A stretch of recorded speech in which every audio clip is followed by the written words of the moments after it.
Well, then I will now turn the presentation over to Rich, who is the Vice President at Cognos, and he has a myriad of experience in the technology field, and also served as an advisor to his CFO and corporate controller, which is really great experience as we go into our presentation today. So welcome, Rich, and the podium is now yours.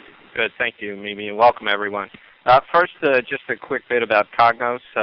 Cognos has combined business intelligence, so scorecarding and applications to get visibility into information, analysis, etc., with Datum. This happened early in 2003. Datum, the #1 in enterprise planning management, planning, budgeting, and analysis, to form a very powerful company around performance management. Let me talk first about enterprise planning. What we're looking at here when we talk about and you hear about enterprise planning in the marketplace and an analyst or industry proponents talk about it, is it's really a game-changing event in forward-looking information management. So this ties right exactly into the most of the respondents that came back in. And the way we think about it from a productivity level is it's the new environment of technology and platform integration and collaboration approach is equivalent to the productivity increase we saw when spreadsheets came out against the green line accounting paper and calculators. So it was almost where in that old world environment, from a productivity standpoint, the green line where people used to add stuff up by pencil and calculators, 80% of their time was adding the numbers and 20% of the time was doing analysis. When the spreadsheet came out, it inverted that equation. And over time, it's come down to now, because organizations have got so detailed, so vast, multinational companies into a lot of businesses, M&A activity, where that equation, that productivity equation, is almost back to 80% consolidation, 20% analysis. There's a new technology here, a game-changing event for us in the finance field, for us in planning. And it's called enterprise planning, but the underlying foundation from a technology standpoint, again, inverts that equation, where now 20% of the time is spent on collecting consolidations and emailing out information, templates, etc., and 80% is dedicated to business analysis. So how do we look at that? We look at it from a planning roadmap, and we have 4 main steps here. The first one, identify and resolve the pains around management today of a very manual process, template, spreadsheet, email. Then moving on to planning best practices, which I want to talk to specifically today. And then once that's kind of the finance house and getting the finance house in order. Once you have that set, you can move beyond finance, and this is where you link the financial plans to the operational plans, and the platform exists today to do that. And then the holy grail out there, the vision, is performance management, where you really begin to, on a very timeless, almost instant basis, align your resources to where the opportunities are out in the marketplace. So getting into that, just a little bit quick on identify and resolve the pain. These are the issues that most people resonate. In fact, we did a webcast with CFO.com a month and a half ago, specifically dedicated to this topic. So it's the visibility around pockets of data across the organization, control and versioning. We call it the Million Spreadsheet March every time a view of the business is assembled and put together. Because it takes so long, cycle times typically exceed the business cycles.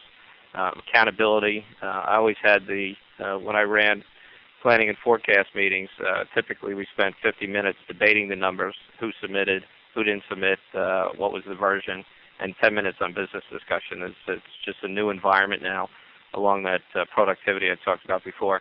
And there's always room for improvement and predictability. The solutions that are out there today solve that. Around planning best practices then, once you solve the pain and resolve them, you can now begin to take a wider and deeper view of the business. So this is best practice #1. And it's driving cross-enterprise value. So you can now integrate across the organization and down into the information experts, which is the best planning best practices #2. It's the high participation element. in the current world that most of us live in today, the spreadsheet environment, you cannot tap into all the knowledge experts across the organization because you just cannot systematically pull that information together. The system now does that, so you can enlist what we call the knowledge experts, the folks out in the field, to solicit their input into the plan process. Execution is another best practice, and here where we see in people that are engaging in enterprise planning and taking advantage of these technologies, they're actually reducing their planning and forecast cycles by 80%. So it's a real focus on execution. Another best practice is rolling forecasts, continually aligning the investment with the market opportunity. Being able to have that continual forward view of your information, doing it more frequently, more timely. And again, with the other best practices, aligning it across and throughout the organization.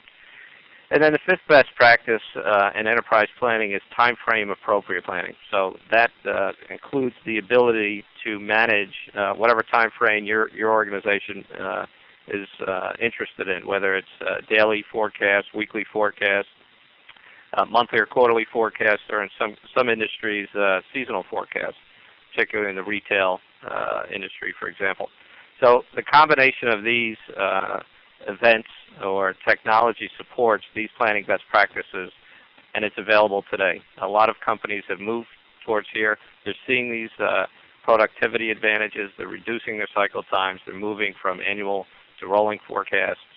They're getting the high participation of planning, so instead of having 10 and 20 and 30 finance folks participate, extending it out into the organization and soliciting input from hundreds, even thousands of participants. And again, the wider and deeper view across the organization drives visibility and predictability and ultimately credibility when your CFO goes and communicates out to the market.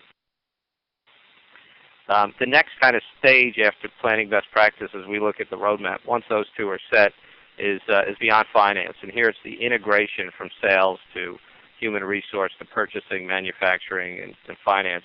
I put this up here because this is, we plan to have this on our, as maybe mentioned before, a next series of webcasts with CFO.com.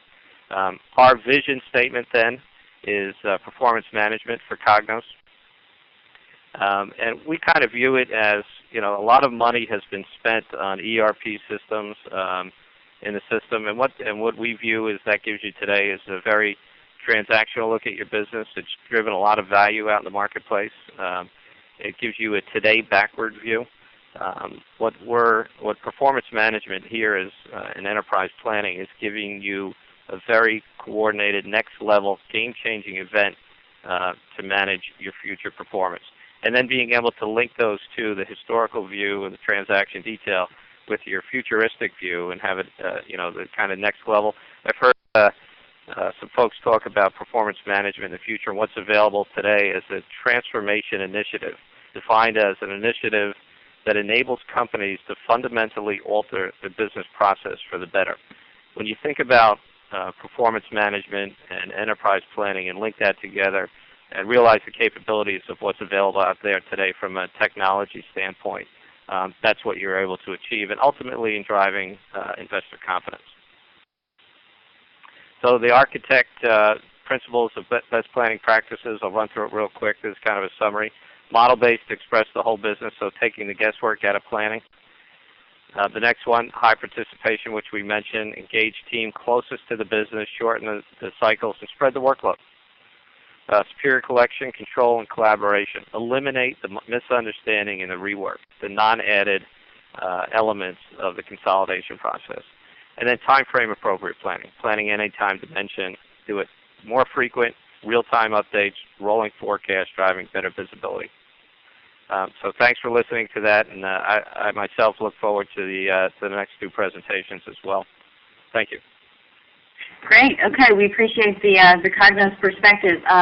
We're going to hear next from Henry and hear about that IDC case study on the financial impact of business analytics as we transition over. So we'd like to hear from you CFOs and controllers out there. What factors make it difficult for you, for your company, to invest in best practice enterprise planning? If it hasn't happened yet, why hasn't it happened? So please respond to the appropriate answer. The almighty dollar. There you go. Preponderance of respondents on funds required to purchase the software. No surprise. Interesting comment about company culture, which hopefully, Henry, you might be able to touch on, and Larry, when we get into the your case study, if you could keep that in mind and address that as well, that would be great.